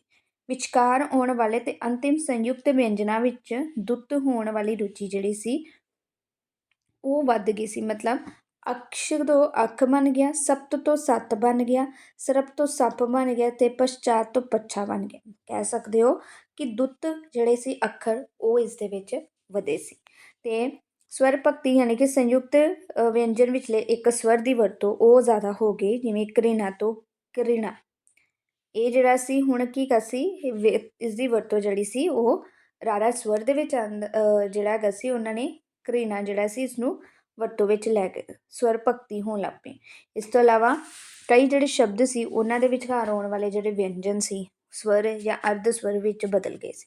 ਜਿਵੇਂ ਸੰਸਕ੍ਰਿਤ ਦੇ ਵਿੱਚ ਸਾਡੇ ਕੋਲ ਸਾਗਰ ਮਿਲਦਾ ਹੈ, ਇਸ ਦੇ ਵਿੱਚ ਉਹਨਾਂ ਨੇ ਕਿਹਾ ਹੈਗਾ ਵਾ ਵਿਚਕਾਰ ਆਉਣ ਵਾਲੇ ਜਿਵੇਂ ਗੱਗਾ, ਇਹ ਕੀ ਗਾ ਸੀ ਸਵਰ ਜਾਂ ਅਰਧ ਸਵਰ ਦੇ ਵਿੱਚ ਚੇਂਜ ਹੋ, ਮੀਨਜ਼ ਗੱਗੇ ਤੋਂ ਬਣ ਗਿਆ ਐੜਾ, ਕੱਕੇ ਸਿਹਾਰੀ ਤੋਂ ਬਣ ਗਿਆ ਈੜੀ ਸਿਹਾਰੀ, ਅਤੇ ਇਸ ਤੋਂ ਇਲਾਵਾ ਤੱਤੇ ਸਿਹਾਰੀ ਜਿਹੜਾ ਸੀ ਈੜੀ ਸਿਹਾਰੀ, ਪੱਪਾ ਜਿਹੜਾ ਸੀ ਉਹ ਵਵੇ ਦੇ ਵਿੱਚ ਇਹ ਚਲੇ ਗਿਆ, ਸਵਰ ਅਰਧ ਸਵਰ। ਨੈਕਸਟ ਆਉਂਦਾ ਕਈ ਥਾਂ ਦੇ ਉੱਤੇ ਕੀ ਗਾ ਸੀ ਮਹਾਪ੍ਰਾਣ ਵਿਅੰਜਨ ਹਾਹੇ ਵਿੱਚ ਬਦਲ ਗਿਆ। ਜਿਵੇਂ ਸਾਧੂ ਜਿਹੜਾ ਸੀ ਉਹ ਸਾਹੂ ਹੋ ਗਿਆ, ਕਥਨ ਨੰਨਾ ਜਿਹੜਾ ਸੀ ਉਹਨੂੰ ਨਾਣੇ ਦੇ ਵਿੱਚ, ਅਤੇ ਇਹ ਥੱਥੇ ਨੂੰ ਹਾਹੇ 'ਚ ਕਨਵਰਟ ਹੋ ਗਿਆ। ਠੀਕ ਹੈ, ਉਸ ਤੋਂ ਇਲਾਵਾ ਲਘੂ ਦੇ ਵਿੱਚ ਘੱਗਾ ਜਿਹੜਾ ਸੀ ਉਹ ਲਹੂ ਦੇ ਵਿੱਚ ਕਨਵਰਟ ਹੋ ਗਿਆ। ਸੋ ਇਹ ਕੀ ਗਾ ਸੀ ਓਵਰਆਲ ਜਿੰਨੀਆਂ ਵੀ ਪ੍ਰਕਿਰਤਾ ਨੇ ਉਸ ਦੇ ਵਿੱਚ ਕਿਤੇ ਨਾ ਕਿਤੇ ਇਹ ਚੇਂਜਸ ਆਉਂਦੇ ਪਏ ਸੀ। ਹੁਣ ਵਿਆਕਰਣ ਵਿਸ਼ੇਸ਼ਤਾ ਕੀ ਹੈਗੀ ਇਹਨਾਂ ਸਾਰਿਆਂ ਦੀ, ਪ੍ਰਾਕ੍ਰਿਤ ਸੰਸਕ੍ਰਿਤ ਅਤੇ ਪਾਲੀ ਨਾਲੋਂ ਘੱਟ ਸੰਯੋਗਾਤਮਕ ਹੈ। ਮਤਲਬ ਜਿਹੜੀ ਪ੍ਰਕਿਰਤਾ ਹੈ ਅਗਰ ਦੇਖਿਆ ਜਾਵੇ ਤਾਂ ਉਹ ਸੰਯੋਗਾਤਮਕ ਘੱਟ ਸੀ। ਪ੍ਰਕਿਰਤਾ ਵਿੱਚ ਵੀ ਭਗਤੀ ਜਿਵੇਂ ਪਿਛੇਤਰ ਦੀ ਥਾਂ ਸੰਬੰਧਕ ਵਰਗੇ ਜਿਹੜੇ ਸ਼ਬਦ ਸੀ ਉਹਨਾਂ ਦੀ ਵਰਤੋਂ ਜਾਣੀ ਕਿ ਸ਼ੁਰੂ ਹੋ ਚੁੱਕੀ ਸੀ, ਅਤੇ ਕਾਰਕੀ ਰੂਪ ਸਿਰਫ ਕੀ ਗਏ ਸੀ 4 ਹੀ ਰਹਿ ਚੁੱਕੇ ਸੀ। ਕਿਰਿਆ ਰੂਪ 'ਚ ਵੀ ਪਰਿਵਰਤਨ ਆ ਗਿਆ, ਕਿਰਿਆ ਰੂਪ ਕ੍ਰਿਦੰਤਾ ਨਾਲ ਜਿਹੜੇ ਬਣਨ ਲੱਗ ਪਏ, ਸਹਾਇਕ ਕਿਰਿਆ ਵੀ ਵਰਤੋਂ ਵਿੱਚ ਆਉਣ ਲੱਗ ਪਈ ਸੀ। ਸੰਗੀਤਾਤਮਕ ਸਵਰ ਘਾਤ ਜਿਹੜਾ ਖਤਮ ਹੋ ਗਿਆ, ਪਰ ਬਲਾਤਮਕ ਸਵਰ ਜਿਹੜਾ ਸੀ ਜਿਵੇਂ ਜਿਹਨੂੰ ਅਸੀਂ ਬਲ ਦੇ ਕੇ ਉਚਾਰਦੇ ਸੀ ਉਹ ਕੀ ਹਜੇ ਤੱਕ ਮਿਲਦਾ ਸੀ।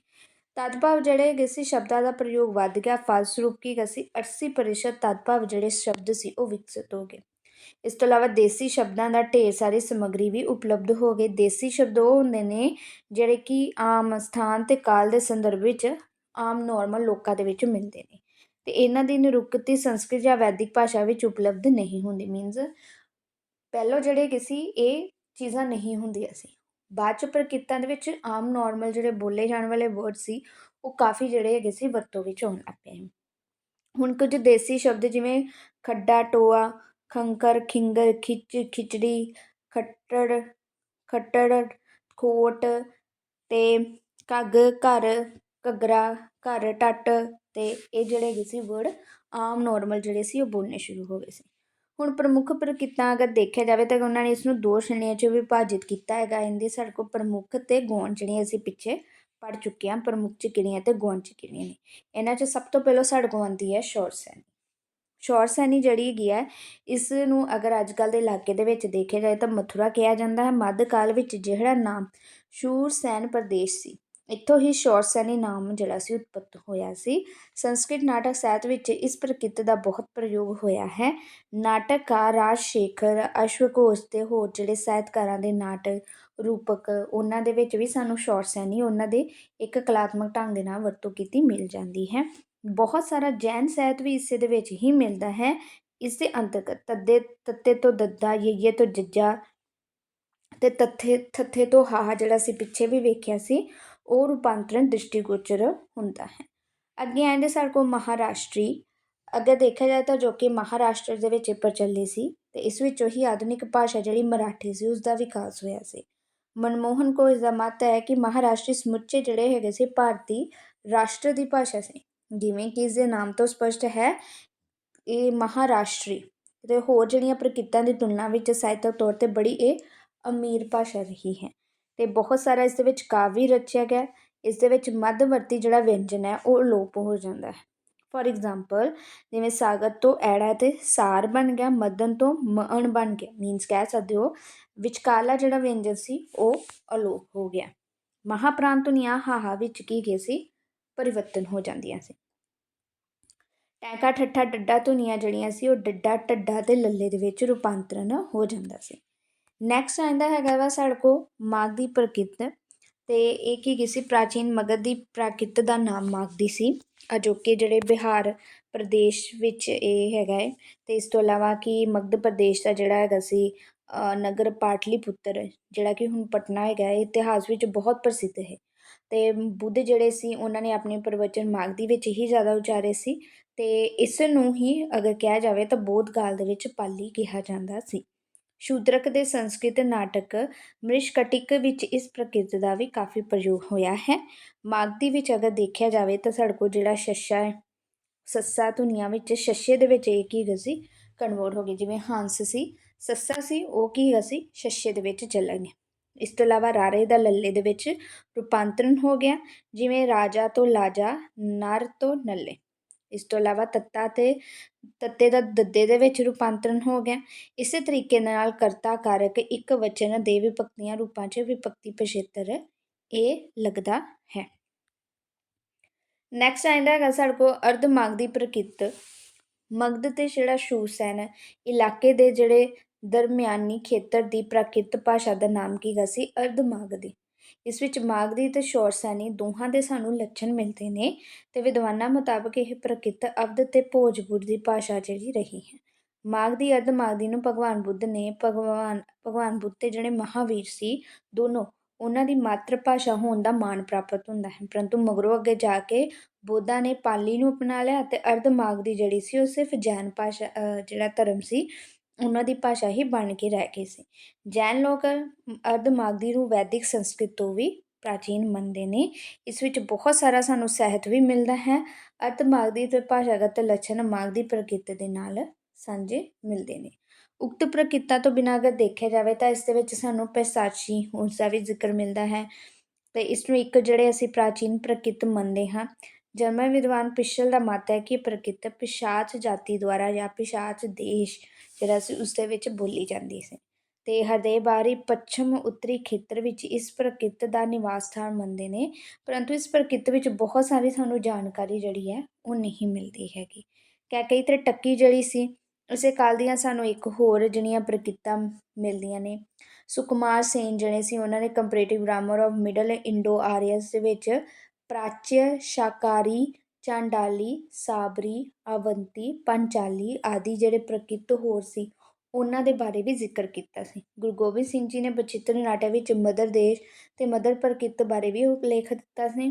ਮੱਧਕਾਲੀਨ ਸਾਹਿਤ ਅਥਵਾ ਵਿਆਕਰਣਕਾਰਾਂ ਵਿੱਚ ਅਜੇ ਵੀ ਇਹ ਜਿਹੜੀ ਪ੍ਰਕਿਰਤ ਹੈਗੀ ਹੈ ਇਸ ਦੇ ਬਾਰੇ ਕੁਝ ਵੇਰਵੇ ਉਪਲਬਧ ਨਹੀਂ ਹੈਗੇ। ਸ਼ਾਇਦ ਉਸ ਸਮੇਂ ਪੰਜਾਬ ਦੇ ਹੀ ਇੱਕ ਭਾਗ ਨੂੰ ਮਦਰ ਦੇਸ਼ ਅਤੇ ਇੱਥੇ ਬੋਲੀ ਜਾਣ ਵਾਲੀ ਨੂੰ ਮਦਰ ਪ੍ਰਕਿਰਤ ਕਿਹਾ ਜਾਂਦਾ ਸੀ।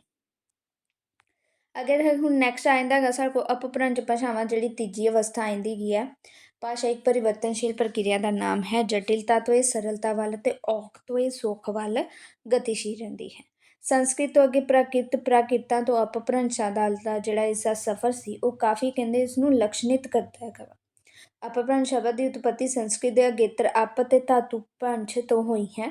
ਅਪ ਜਿਹੜਾ ਅਗੇਤਰ ਹੈਗਾ ਉਸਦਾ ਅਰਥ ਹੈਗਾ ਵਾ ਬੁਰਾ, ਅਸ਼ੁੱਧ, ਨੀਵਾਂ, ਵਿਰੁੱਧ। ਇਸੇ ਤਰੀਕੇ ਨਾਲ ਭ੍ਰੰਸ਼ ਦੇ ਅਰਥ ਵੀ ਇਸ ਦੇ ਨਾਲ ਹੀ ਮਿਲਦੇ ਜੁਲਦੇ ਨੇ, ਜਿਵੇਂ ਡਿੱਗਣਾ, ਭਟਕਣਾ, ਘਟਨਾ, ਪਤਿਤ ਹੋਣਾ ਇਤਿਆਦਿ। ਸੋ ਅਪਭ੍ਰੰਸ਼ ਦਾ ਮਤਲਬ ਹੈਗਾ ਵਾ ਜੋ ਉੱਚ ਮਰਤਬੇ ਤੋਂ ਡਿੱਗੀ ਹੋਈ, ਪਿੱਟੀ ਹੋਈ ਭਾਸ਼ਾ ਹੋਵੇ। ਪਰੰਤੂ ਇਹ ਅਪਭ੍ਰੰਸ਼ ਦੇ ਸ਼ਾਬਦਿਕ ਅਰਥ ਹਨ, ਕੋਈ ਰੂੜ ਨਹੀਂ ਹੈਗੇ। ਇਸ ਤੋਂ ਇਲਾਵਾ ਅਪਭ੍ਰੰਸ਼ ਜਿਹੜਾ ਹੈਗਾ ਵਾ ਸ਼ਬਦ ਦੇ ਇਤਿਹਾਸਿਕ ਸੰਦਰਭਾਰਥ ਨੂੰ ਸਭ ਤੋਂ ਪਹਿਲਾਂ ਪਤੰਜਲੀ ਜਿਹੜੇ ਸੀ ਉਸਦੇ ਮਹਾਭਾਸ਼ਯ ਵਿੱਚ ਮਿਲਦੇ ਨੇ। ਉਹਨਾਂ ਨੇ ਇਸ ਸ਼ਬਦ ਦੁਆਰਾ ਅਪਭ੍ਰੰਸ਼ ਭਾਸ਼ਾ ਨੂੰ ਪਰਿਭਾਸ਼ਿਤ ਕਰਦੇ ਹੋਏ ਲਿਖਿਆ ਸੀ ਕਿ ਇਸ ਵਿੱਚ ਵਿਚਿੱਤਰ ਸ਼ਬਦ ਬਹੁਤ ਹਨ ਅਤੇ ਸ਼ੁੱਧ ਸ਼ਬਦ ਥੋੜ੍ਹੇ ਨੇ। ਮਤਲਬ ਉਹ ਸ਼ਬਦ ਜੋ ਅਸ਼ੁੱਧ ਨੇ ਉਹ ਜ਼ਿਆਦਾ ਨੇ, ਸ਼ੁੱਧ ਜਿਹੜੇ ਨੇ ਉਹ ਥੋੜ੍ਹੇ ਨੇ। ਉਸ ਤੋਂ ਬਾਅਦ ਭਰਤਰੀ ਨੇ ਆਪਣੇ ਜਿਹੜੇ ਗ੍ਰੰਥ ਸੀ ਵਾਕਿਆ ਪਦੀਏ ਵਿੱਚ ਸੰਸਕਾਰਹੀਨ, ਅਣਮਾਂਜੇ ਅਤੇ ਅਣਸਵਾਰੇ ਸ਼ਬਦਾਂ ਨੂੰ ਕੀ ਕਿਹਾ ਸੀ, ਅਪਭ੍ਰੰਸ਼ ਕਿਹਾ ਸੀ। ਭਰਤਮੁਨੀ ਦੇ ਨਾਟਯ ਸ਼ਾਸਤਰ 'ਚ ਵੀ ਅਜਿਹੀ ਸ਼ਬਦਾਵਲੀ ਨੂੰ ਵਿਪ੍ਰਿਸ਼ਟ ਕਿਹਾ ਸੀ। ਭਾਵੇਂ ਜਣੇ ਸੀ ਉਹਨਾਂ ਨੇ ਕਾਵਿ ਅਲੰਕਾਰ ਅਤੇ ਅਪਭ੍ਰੰਸ਼ ਨੂੰ ਇੱਕ ਭਾਸ਼ਾ ਦੇ ਰੂਪ ਦੇ ਵਿੱਚ ਸਵੀਕਾਰ ਕੀਤਾ ਹੈ, ਅਤੇ ਜਿਹੜੀ ਸੰਸਕ੍ਰਿਤ ਸੀ ਅਤੇ ਪ੍ਰਕਿਰਤਾਂ ਤੋਂ ਬਾਅਦ ਜਿਹੜੀ ਅਪਭ੍ਰੰਸ਼ ਦੇ ਅਸਤਿਤਵ ਨੂੰ ਉਹਨਾਂ ਨੇ ਵੀ ਸਵੀਕਾਰ ਕੀਤਾ ਹੈ। ਦੰਡੀ, ਰੁਦਰ, ਰਾਜਸ਼ੇਖਰ, ਮੰਮਟ ਇਹ ਜਿੰਨੇ ਵੀ ਵਿਆਕਰਣਕਾਰ ਸੀ ਇਹਨਾਂ ਸਾਰਿਆਂ ਨੂੰ ਅਪਭ੍ਰੰਸ਼ ਨੂੰ ਸਵੀਕਾਰ ਕੀਤਾ ਕਿ ਅਪਭ੍ਰੰਸ਼ ਸਾਹਿਤਕ ਭਾਸ਼ਾ ਹੈ ਅਤੇ ਇਸ ਨੂੰ ਸੰਸਕ੍ਰਿਤ ਦੇ ਟਾਕਰੇ 'ਤੇ ਰੱਖਿਆ ਜਾ ਸਕਦਾ। ਅਗਰ ਬੇਸਿਕਲ ਦੇਖਿਆ ਜਾਵੇ ਤਾਂ ਜਿਸ ਤਰੀਕੇ ਨਾਲ ਸੰਸਕ੍ਰਿਤ ਦਾ ਦਰਜਾ ਸੀ ਉਸ ਤਰੀਕੇ ਨਾਲ ਅਗਰ ਦੇਖਿਆ ਜਾਏ ਤਾਂ ਇੱਕ ਅਪਭ੍ਰੰਸ਼ ਦਾ ਦਰਜਾ ਸੀ, ਕਿਉਂਕਿ ਅਸੀਂ ਸੌਖੇ ਵੱਲ ਚੱਲਦੇ ਪਏ ਸੀ ਅਤੇ ਹਜੇ ਭਾਸ਼ਾ ਆਪਣੇ ਰੂਪ ਦੇ ਵਿੱਚ ਆ ਰਹੀ ਸੀ, ਬਣਦੀ ਪਈ ਸੀ। ਸੋ ਟੁੱਟੇ ਫੁੱਟੇ ਸ਼ਬਦ ਇੱਧਰ ਉੱਧਰ ਜੋੜ ਕੇ ਕੁਝ ਭਾਸ਼ਾ ਜਿਹੜੀ ਸੀ ਬਣਾਈ ਹੋਈ, ਅਤੇ ਉਸਨੂੰ ਕੀ ਕਿਹਾ ਸੀ, ਉਹ ਬੋਲ ਰਹੀ ਸੀ। ਹੁਣ ਅਪਭ੍ਰੰਸ਼ ਦਾ ਜੋ ਸਾਹਿਤ ਉਪਲਬਧ ਹੈਗਾ ਵਾ, ਉਸਦਾ ਅਗਰ ਸਥਾਨ ਦੇਖਿਆ ਜਾਵੇ ਤਾਂ ਰਾਜਸਥਾਨ, ਗੁਜਰਾਤ, ਉੱਤਰ ਪੱਛਮੀ ਭਾਰਤ, ਬੁੰਦੇਲਖੰਡ, ਬੰਗਾਲ, ਇਹਨਾਂ ਖੇਤਰਾਂ ਦੇ ਵਿੱਚ ਸਾਨੂੰ ਮਿਲਦੇ। ਇਸ ਤੋਂ ਪ੍ਰਤੱਖ ਹੋ ਜਾਂਦਾ ਹੈ ਕਿ 11ਵੀਂ ਸਦੀ ਤੱਕ ਅਪਭ੍ਰੰਸ਼ ਦਾ ਪ੍ਰਸਾਰ ਜਿਹੜੇ ਸੀ ਸਾਰੇ ਉੱਤਰੀ ਭਾਰਤ ਤੱਕ ਹੋ ਗਿਆ ਸੀ। ਅਪਭ੍ਰੰਸ਼ ਦਾ ਸੰਬੰਧ ਅਹੀਰ ਅਤੇ ਗੁੱਜਰ ਜਾਤੀ ਦੇ ਨਾਲ ਵੀ ਜੋੜਿਆ ਜਾਂਦਾ ਹੈ। ਸੰਸਕ੍ਰਿਤ ਵਿੱਚ ਅਹੀਰ ਨੂੰ ਅਪੀਰ ਅਤੇ ਗੁੱਜਰ ਨੂੰ ਗੁਰਜਰ ਕਿਹਾ ਗਿਆ ਹੈ। ਅਤੇ ਡੰਡੀ ਜਿਹੜੇ ਸੀ ਉਹਨਾਂ ਨੇ ਕਾਵਿ ਦਰਸ਼ ਵਿੱਚ ਅਪਭ੍ਰੰਸ਼ ਨੂੰ ਅਪੀਰਾ ਦੀ ਭਾਸ਼ਾ ਕਿਹਾ ਗਿਆ। ਮਤਲਬ ਹੁਣ ਇਹਨਾਂ ਨੇ ਸਥਾਨ ਵੀ ਦੱਸਤਾ ਕਿ ਕਿੱਥੇ ਕਿੱਥੇ ਬੋਲੀ ਜਾਂਦੀ ਸੀ, ਅਤੇ ਰਿਲੇਟਡ ਉਹਨਾਂ ਨੇ ਨਾਮ ਵੀ ਦੱਸਦੇ ਨੇ। ਅਤੇ ਗਿਰ ਜਿਹੜਾ ਹੈਗਾ ਸੀ, ਕਹਿੰਦੇ ਉਸ ਦਾ ਅਰਥ ਹੈਗਾ ਵਾ ਬਾਣੀ ਜਾਂ ਭਾਸ਼ਾ ਹੈਗੀ ਹੈ। ਅਤੇ ਕੀਥ ਜਿਹੜੇ ਸੀ ਉਹਨਾਂ ਦੇ ਮੁਤਾਬਕ ਹਰਿਆਣਾ ਨਾਮ ਜਿਹੜਾ ਹੈਗਾ ਸੀ ਉਹ ਆਬਿਰਾਇਣ ਜਾਂ ਫਿਰ ਅਹੀਰਾਇਣ ਦਾ ਤਦਭਵ ਹੀ ਸਾਨੂੰ ਇੱਕ ਲੱਗਦਾ ਹੈ। ਮੀਨਸ ਕਹਿ ਸਕਦੇ ਹੋ ਕਿ ਚੇਂਜ ਹੋ ਕੇ, ਕਨਵਰਟ ਹੋ ਕੇ ਹਰਿਆਣਾ ਜਿਹੜਾ ਹੈਗਾ ਸੀ ਨਾਮ ਬਣਿਆ ਸੀ, ਅਰਥਾਤ ਅਹੀਰਾਂ ਦੇ ਰਹਿਣ ਵਾਲਾ ਪ੍ਰਦੇਸ਼। ਗੁੱਜਰ ਜਿਹੜਾ ਹੈਗਾ ਸੀ ਉਸ ਤੋਂ ਅਗਰ ਦੇਖਿਆ ਜਾਵੇ ਤਾਂ ਗੁਜਰਾਤ ਸ਼ਬਦ ਬਣਿਆ ਹੋਏਗਾ। ਇਸ ਤਰੀਕੇ ਨਾਲ ਅਪਭ੍ਰੰਸ਼ਾਂ ਦਾ ਨਿਕਾਸ ਹਰਿਆਣਾ ਅਤੇ ਗੁਜਰਾਤ ਦੇ ਖੇਤਰ ਦੇ ਵਿੱਚ ਹੋਇਆ ਮੰਨਿਆ ਜਾਂਦਾ ਹੈ। ਹੁਣ ਇਸ ਤੋਂ ਇਲਾਵਾ ਅਪਭ੍ਰੰਸ਼ਾਂ ਦੇ ਭੇਦਾਂ ਅਤੇ ਉਪਭੇਦਾਂ ਵੱਲ ਵੀ ਸੰਕੇਤ ਕੀਤੇ ਨੇ। ਰੁਦਰਟ ਜਿਹੜੇ ਸੀ ਉਹਨਾਂ ਨੇ ਅਪਭ੍ਰੰਸ਼ ਦੀਆਂ ਕਈ ਬੋਲੀਆਂ ਬਾਰੇ ਵੀ ਸਾਨੂੰ ਸੂਚਨਾ ਦਿੱਤੀ ਸੀ। ਮਾਰਕੰਡਿਆ ਜਿਹੜੇ ਸੀ ਉਹਨਾਂ ਨੇ ਅਪਭ੍ਰੰਸ਼ ਦੇ 3 ਰੂਪ ਗਿਣਵਾਏ ਸੀ। ਅਗਰ ਕਿਹਾ ਜਾਵੇ ਤਾਂ ਅਪਭ੍ਰੰਸ਼ ਕਿੰਨੀਆਂ ਭਾਸ਼ਾਵਾਂ ਦਾ ਇੱਕ ਰਲਿਆ ਮਿਲਿਆ ਕਹਿ ਸਕਦੇ ਰੂਪ ਸੀ, ਤਾਂ ਹੀ ਕੀ ਕਹਿ ਸਕਦੇ ਕੁਝ ਵਧੀਆ ਨਹੀਂ ਹੈਗੀ ਸੀ, ਜਸਟ ਇੱਧਰ ਉੱਧਰੋਂ ਵਰਡਸ ਲੈ ਕੇ ਕੁਝ ਬੋਲਣ ਵਾਸਤੇ ਬੋਲੀ ਜਾਂਦੀ ਸੀ। ਸੋ ਇਸ ਦੇ ਵਿੱਚ ਉਹਨਾਂ ਨੇ ਨਾਗਰ, ਉਪਨਾਗਰ ਅਤੇ ਵਾਚੰਡਰ ਜਿਹੜੇ ਸੀ ਵਾਚਡੇ, ਇਸਨੂੰ ਅਸੀਂ ਨਾਮ ਦਿੱਤੇ ਗਏ ਨੇ 3 ਦੇ ਵਿੱਚ ਅਪਭ੍ਰੰਸ਼ ਦੱਸੇ।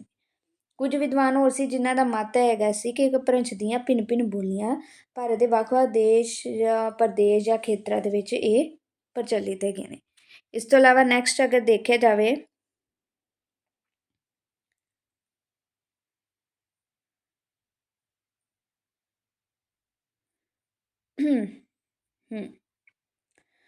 ਅੱਗੇ ਆਇੰਦਾ ਹੈਗਾ ਵਾ, ਪਰ ਕੁਝ ਵਿਦਵਾਨ ਜਿਹੜੇ ਹੈਗੇ ਸੀ ਉਹਨਾਂ ਦਾ ਮਤ ਹੈਗਾ ਸੀ ਕਿ ਇਹਨਾਂ ਅਪਭ੍ਰੰਸ਼ ਦੀ ਜਿਹੜੀ ਗਿਣਤੀ ਹੈ ਉਹ ਹੈਗੀ ਸੀ 25 ਤੋਂ 27 27 25 ਹੋ ਸਕਦੀ ਹੈ 27।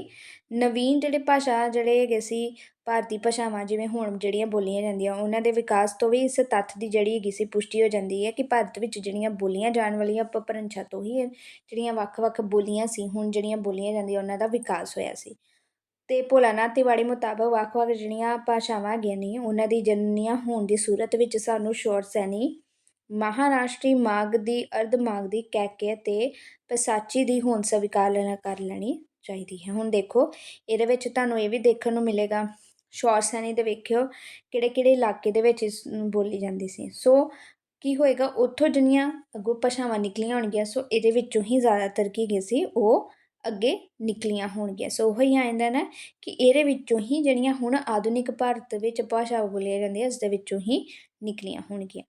ਹੁਣ ਇਹਨਾਂ ਦੀ ਸੰਰਚਨਾ ਕੀ ਹੈਗੀ ਆ। ਮੱਧ ਭਾਰਤੀ ਆਰੀਆ ਭਾਸ਼ਾਵਾਂ ਦੇ ਵਿਕਾਸ ਵਿੱਚ ਜਿਹੜੀਆਂ ਪਰਿਵਰਤਨਸ਼ੀਲ ਰੁਚੀਆਂ ਉੱਭਰ ਰਹੀਆਂ ਨੇ ਉਹ ਅਪਭ੍ਰੰਸ਼ ਕਾਲ ਵਿੱਚ ਵੀ ਜਾਰੀ ਰਹੀਆਂ ਸੀ। ਸਰਲੀਕਰਨ ਦੀ ਰੁਚੀ ਜਿਹੜੀ ਸੀ ਉਹ ਇਸ ਦੇ ਵਿੱਚ ਜ਼ਿਆਦਾ ਤੀਬਰ ਹੋ ਗਈ ਕਿ ਭਾਸ਼ਾ ਨੂੰ ਜ਼ਿਆਦਾ ਤੋਂ ਜ਼ਿਆਦਾ ਸਰਲ ਬਣਾਇਆ ਜਾਏ। ਅਪਭ੍ਰੰਸ਼ ਸਾਹਿਤ ਦੇ ਵਿੱਚ ਚਰਿੱਤਰ ਵੱਲ ਸੰਕੇਤ ਕਰਦੇ ਹੋਏ ਪ੍ਰਿਯ ਪ੍ਰਕਾਸ਼ ਲਿਖਦੇ ਨੇ ਕਿ ਇਸ ਦਾ ਜੋ ਮੂਲ ਪਾਠ ਜਾਂ ਸਾਹਿਤ ਮਿਲਦਾ ਹੈ ਉਸ ਵਿੱਚ ਭਾਸ਼ਾਗਤ ਭੇਦ ਵਖਰੇਵੇਂ ਬਹੁਤ ਘੱਟ ਹੈਗੇ ਨੇ। ਸਾਰਾ ਸਾਹਿਤ ਇੱਕ ਹੀ ਟਕਸਾਲੀ ਜਿਵੇਂ ਸਟੈਂਡਰਡ ਭਾਸ਼ਾ ਦੇ ਵਿੱਚ ਅੰਕਿਤ ਹੋਇਆ ਹੈ। ਵਿਆਕਰਨ ਨੇ ਭਾਵੇਂ ਅਪਭ੍ਰੰਸ਼ ਦੇ ਅਨੇਕ ਭੇਦ ਗਿਣਵਾਏ ਨੇ, ਪਰੰਤੂ ਅਗਰ ਇਹਨਾਂ ਦੇ ਭੇਦਾਂ ਉਪਭੇਦਾਂ ਦਾ ਕਿਤੇ ਵੀ ਥੋਂ ਪਤਾ ਸਾਨੂੰ ਨਹੀਂ ਲੱਗਦਾ ਹੈ। ਜਿਵੇਂ ਕਹਿ ਸਕਦੇ ਹੋ ਕਿ ਇੱਕੋ ਹੀ ਜਿਵੇਂ ਉਸ ਸਮੇਂ ਭਾਸ਼ਾ ਚੱਲਦੀ ਪਈ ਸੀ ਅਪਭ੍ਰੰਸ਼, ਉਸ ਦੇ ਵਿੱਚ ਵੀ ਸਾਹਿਤ ਰਚਿਆ ਗਿਆ ਤਾਂ ਇੱਕੋ ਜਿਹੀਆਂ ਉਸ ਸਮੇਂ ਜੋ ਰਚੇ ਗਏ ਸੀ ਇੱਕੋ ਜਿਹੇ ਹੀ ਚੀਜ਼ਾਂ ਲੱਗਦੀਆਂ ਪਈਆਂ ਸੀ। ਸੋ ਅਗਰ ਉਹਨਾਂ ਨੇ ਕਿਸੇ ਨੇ ਭੇਦ ਉਪਭੇਦ ਗਿਣਵਾਏ ਵੀ ਸੀ ਬਟ ਉਹ ਕਹਿੰਦੇ ਕਿ ਸਾਨੂੰ ਕਿਤੇ ਵੀ ਪਤਾ ਨਹੀਂ ਲੱਗੇ ਸੀ। ਹੁਣ ਇਸ ਤੋਂ ਇਲਾਵਾ ਇਹਨਾਂ ਦੇ ਧੁਨੀ ਵਿਧਾਨ ਦੇ ਬਾਰੇ ਦੇਖੋ ਤਾਂ ਬਹੁਤ ਸਾਰੀਆਂ ਇਸ ਦੇ ਵਿੱਚ ਧੁਨੀਆਂ ਵੀ ਮਿਲਦੀਆਂ ਨੇ। ਜਿਵੇਂ ਸਭ ਤੋਂ ਪਹਿਲਾਂ ਸਵਰ ਦੇਖੋ ਕਿਹੜੇ ਕਿਹੜੇ ਹੈਗੇ ਨੇ, ਦੀਰਘ ਸਵਰ ਅਤੇ ਹਸਵ ਸਵਰ ਆ ਜਾਂਦੇ ਨੇ। ਇਸ ਤੋਂ ਇਲਾਵਾ ਇਸ ਦੇ ਵਿੱਚ ਵਿਅੰਜਨ, ਕੰਠੀ, ਤਾਲਵੀ, ਮੂਰਧਨੀ, ਦੰਤੀ, ਦੋਹੋਠੀ, ਅੰਤ, ਸੱਥ ਅਤੇ ਉਸ਼ਮ ਇਹ ਸਾਨੂੰ ਅੱਗੋਂ ਮਿਲਦੀਆਂ ਨੇ। ਸੁਰ ਦੇ ਅੰਤਰੀ ਆ ਜਾਂਦੀ ਹਾ ਅਤੇ ਮੂਰਧਨੀ ਲੱਲੇ ਆ ਜਾਂਦੀ ਕੀ ਆ। ਹੁਣ ਅੱਗੇ ਇਸ ਦੇ ਵਿੱਚ ਕੁਝ ਹੋਰ ਧੁਨੀ ਵਿਧਾਨ ਸੰਬੰਧੀ ਵਿਸ਼ੇਸ਼ਤਾਵਾਂ ਹੈਗੀਆਂ ਨੇ। ਮਹਾਂਪੁਰਾਣ ਧੁਨੀਆਂ ਬਹੁਤ ਇਸ ਦੇ ਵਿੱਚ ਵੱਧ ਗਈਆਂ। ਵਧੇਰੇ ਅਪਭ੍ਰੰਸ਼ਾਂ ਵਿੱਚ ਨਾਣਾ, ਨੰਨਾ, ਮੰਮਾ, ਲੱਲਾ, ਲੱਲੇ ਪੈਰੇ ਬਿੰਦੀ ਅਤੇ ਰਾਰਾ ਦੇ ਮਹਾਂਪੁਰਾਣ ਜਿਹੜੇ ਰੂਪ ਹੁੰਦੇ ਨੇ ਉਹ ਦ੍ਰਿਸ਼ਟੀਗੋਚਰ ਹੁੰਦੇ। ਇਸ ਤੋਂ ਇਲਾਵਾ ਅਧਿਕਤਰ ਅਪਭ੍ਰੰਸ਼ਾਂ ਵਿੱਚ ਲੱਲੇ ਪੈਰੇ ਧੁਨੀ ਉਚਾਰੀ ਜਾਂਦੀ ਹੈ। ਅੱਜ ਕੱਲ੍ਹ ਇਹ ਜਿਹੜੀ ਕਈ ਜਿਹੜੇ ਇਲਾਕੇ ਹੈਗੇ ਨੇ ਭਾਰਤ ਦੇ, ਉੱਥੇ ਇਹ ਬੋਲੀ ਜਾਂਦੀ ਨੇ। ਰਾੜਾ ਅਤੇ ਰਾੜੇ ਪੈਰੇ ਹਾਹਾ ਦਾ ਵਿਕਾਸ ਅਪਭ੍ਰੰਸ਼ਾਂ ਤੋਂ ਹੋਈਆਂ ਸੀ। ਦੋਨੇ ਕੀ ਗਏ ਸੀ ਧੁਨੀਆਂ ਪੰਜਾਬੀ, ਪੱਛਮੀ, ਰਾਜਸਥਾਨੀ, ਮਰਾਠੀ, ਹਿੰਦੀ ਇਸ ਦੇ ਵਿੱਚ ਵੀ ਸਾਨੂੰ ਇਹ ਦੇਖਣ ਨੂੰ ਮਿਲਦੀਆਂ ਨੇ।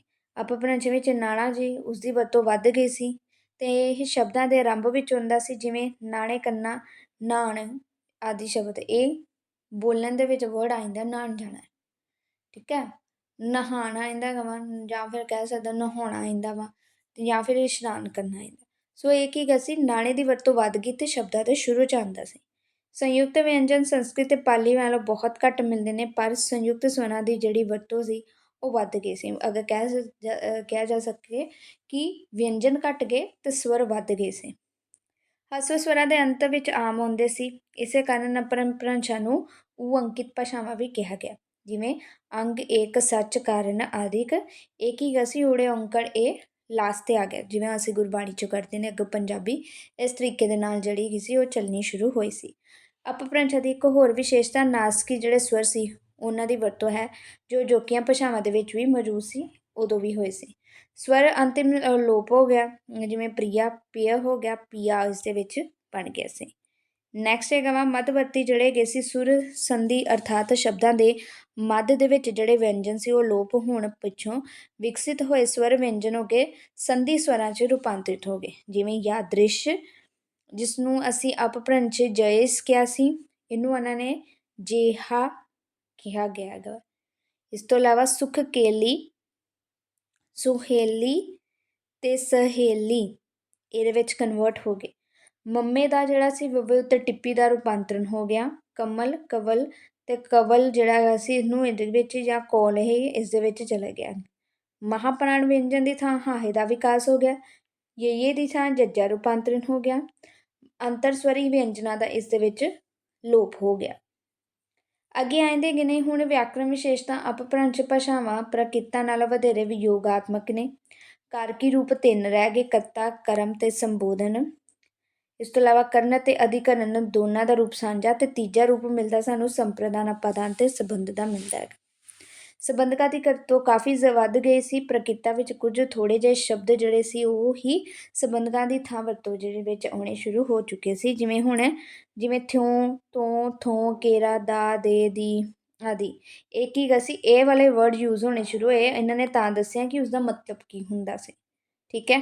ਵਾਕਾਂ ਵਿੱਚ ਸ਼ਬਦਾਂ ਦੇ ਕ੍ਰਮ ਦੀ ਮਹੱਤਤਾ ਜਿਹੜੀ ਸੀ ਉਹ ਵੱਧ ਗਈ ਸੀ। ਇਸ ਤੋਂ ਇਲਾਵਾ ਕਿਰਿਆ ਰੂਪ 'ਚ ਵੀ ਫਰਕ ਪੈ ਗਿਆ। ਸਹਾਇਕ ਕਿਰਿਆ ਲਗਭਗ ਜ਼ਰੂਰੀ ਬਣ ਗਿਆ ਸੀ। ਕਿਰਦੰਤ ਰੂਪ ਨਾਲ ਫਿਰ ਬਣਦੇ ਸੀ। ਅੱਜ ਕੱਲ੍ਹ ਜਿਹੜੇ ਹੈਗੇ ਸੀ ਇਹ ਕਿਰਦੰਤ ਵਾਲੀ ਰੁਚੀ ਮਿਲਦੀ ਹੈ। ਕਰਦਾ ਕਿਰਦੰਤ ਹੈ, ਕੀਤਾ ਜਿਹੜਾ ਹੈਗਾ ਸੀ ਉਹ ਭੂਤ ਕਿਰਦੰਤ ਬਣ ਗਿਆ ਹੈ। ਸਮਾਸੀ ਕਿਰਿਆਵਾਂ ਦੀ ਵਰਤੋਂ ਹੋਣ ਲੱਗ ਪਈ, ਅਤੇ ਜੋ ਅਜੋਕੀਆਂ ਭਾਸ਼ਾਵਾਂ ਦੇ ਵਿੱਚ ਹੋਰ ਵੀ ਹੈਗੀ ਹੈ, ਜਿਵੇਂ ਕਰਦਾ ਰਹਿੰਦਾ ਸੀ ਵਿੱਚ 2 ਕਿਰਿਆਵਾਂ ਜਿਹੜੇ ਕਰਦਾ ਅਤੇ ਰਹਿੰਦਾ, ਇਹ ਸਮਾਸ ਆ ਗਏ ਨਾ। ਸੋ ਉਹ ਜਿਹੜੇ ਹੈਗੇ ਸੀ ਸਮਾਸੀ ਕਿਰਿਆ ਜਿਹੜੀ ਸੀ ਉਹ ਬਣਨੀ ਸ਼ੁਰੂ ਹੋ ਗਈ ਸੀ। ਵਿਭਕਤੀ ਮੂਲਕ ਨਾਵੀ ਸ਼ਬਦ ਰੂਪਾਂ ਵਿੱਚ ਸਰਲੀਕਰਨ ਦੀ ਰੁਚੀ ਆ ਗਈ। ਅਪਭ੍ਰੰਸ਼ ਨੇ ਲਿੰਗ ਭੇਦ ਮਿਟਾ ਕੇ ਸ਼ਬਦ ਰੂਪਾਂ ਨੂੰ ਬਹੁਤ ਸਰਲ ਕਰ ਦਿੱਤਾ। ਨਪੁੰਸਕ ਜਿਹੜਾ ਲਿੰਗ ਸੀ ਉਹ ਲੋਪ ਹੋ ਗਿਆ। ਇਸਤਰੀ ਲਿੰਗ ਦੇ ਰੂਪ ਘੱਟ ਗਏ ਅਤੇ ਪੁਲਿੰਗ ਜਿਹੜੇ ਸੀ ਉਹ ਜ਼ਿਆਦਾ ਵਰਤੋਂ ਵਿੱਚ ਆਉਣ ਲੱਗ ਪਏ। ਵਿਭਕਤੀ ਮੂਲ ਕਿਰਿਆਵੀ ਸ਼ਬਦ ਰੂਪਾਂ ਦਾ ਸਰਲੀਕਰਨ ਹੋ ਗਿਆ। ਕਿਰਿਆਵੀ ਜਿਹੜੇ ਵਿਭਕਤੀ ਰੂਪਾਂ ਦਾ ਪ੍ਰਯੋਗ ਸੀਮਤ ਹੋਣ ਕਾਰਨ ਕਿਰਦੰਤਾਂ ਤੋਂ ਬਣੇ ਰੂਪਾਂ ਦਾ ਵਰਤੋਂ ਵਿਹਾਰ ਵਿਕਸਿਤ ਹੋਣ ਲੱਗ ਪਿਆ। ਅਤੇ ਜਿਹੜੇ ਸੰਸਕ੍ਰਿਤ ਯੁੱਗ ਤੋਂ ਚੱਲੀ ਆ ਰਹੀ ਕਾਲ ਰਚਨਾ ਦੀ ਜਟਿਲਤਾ ਉਹ ਵੀ ਇੱਥੇ ਸਮਾਪਤ ਹੋ ਗਈ। ਮਤਲਬ ਜਿਹੜੇ ਕਿਰਿਆ ਰੂਪ ਸੀ ਨਾ, ਵਿਭਕਤੀ ਮੂਲਕ ਕਿਰਿਆ ਰੂਪ, ਵਿਭਕਤੀਆਂ ਲੱਗਦੀਆਂ ਸੀ ਪਿੱਛੇ ਨਾਲ ਹੀ ਜੋੜ ਕੇ, ਸੋ ਉਹ ਜਿਹੜੀ ਹੈਗੀ ਸੀ ਇਸਦਾ ਸਰਲੀਕਰਨ ਹੋ ਗਿਆ, ਇਹ ਸੀਮਤ ਹੋ ਗਏ। ਅਤੇ ਕਿਰਦੰਤ ਰੂਪ ਜਿਹੜੇ ਹੈਗੇ ਸੀ ਉਹ ਜ਼ਿਆਦਾਤਰ ਯੂਜ਼ ਹੋਣੇ ਸ਼ੁਰੂ ਹੋ ਗਏ। ਇਸ ਤੋਂ ਇਲਾਵਾ ਕਈ ਤਰੀਕੇ ਦੇ ਪੜ੍ਹਨਾਂਵ ਵੀ ਇਸ ਦੇ ਵਿੱਚ ਸਾਨੂੰ ਮਿਲਣੇ ਸ਼ੁਰੂ ਹੋ ਗਏ ਸੀ। ਇਹ ਸਾਰੇ ਉਹਦੇ ਵਿੱਚ ਜਾਂਦੇ ਨੇ। ਇਸ ਤਰ੍ਹਾਂ ਅਸੀਂ ਦੇਖਦੇ ਹਾਂ ਕਿ ਮੱਧਕਾਲੀਨ ਜਿਹੜੀਆਂ ਆ ਰਹੀਆਂ ਭਾਸ਼ਾਵਾਂ ਪਾਲੀ ਤੋਂ ਪ੍ਰਕਿਰਤ, ਫਿਰ ਅਪਭ੍ਰੰਸ਼, ਇਹਨਾਂ ਤੱਕ ਵਿਕਾਸ ਕਰਦੀ ਹੋਈ ਆਧੁਨਿਕ ਭਾਰਤ ਜਿਹੜੇ ਹੈਗੇ ਸੀ ਉਹਨਾਂ ਤੱਕ ਪਹੁੰਚਦੀ ਹੈ। 1000 ਈਸਵੀ ਤੋਂ ਆਧੁਨਿਕ ਭਾਰਤੀ ਭਾਸ਼ਾਵਾਂ ਦਾ ਵਿਕਾਸ ਸ਼ੁਰੂ ਹੋ ਗਿਆ ਬਾਅਦ ਦੇ ਵਿੱਚ, ਅਤੇ ਇਸ ਤਰੀਕੇ ਨਾਲ 11ਵੀਂ ਸਦੀ ਤੋਂ ਆਧੁਨਿਕ ਜਿਹੜੀਆਂ ਹੈਗੀਆਂ ਸੀ ਆਰੀਆ ਭਾਸ਼ਾਵਾਂ ਦਾ ਯੁੱਗ ਉਹ ਸ਼ੁਰੂ ਹੁੰਦਾ ਹੈ, ਠੀਕ ਹੈ। ਸੋ ਇਹ ਜਿਹੜਾ ਹੈਗਾ ਸੀ ਸਾਡੇ ਕੋਲ ਟੋਪਿਕ, ਜਿਹਦੇ ਵਿੱਚ ਅਸੀਂ ਹੋਰ ਪ੍ਰਕਿਰਤਾ ਸੀ ਉਹਨਾਂ ਦੇ ਬਾਰੇ ਪੜ੍ਹਿਆ। ਬਾਕੀ ਅਸੀਂ ਨੈਕਸਟ ਵੀਡੀਓ 'ਚ ਪੜ੍ਹਾਂਗੇ। ਸੋ ਵੀਡੀਓ ਦੇਖਦੇ ਰਹੋ। Thank you.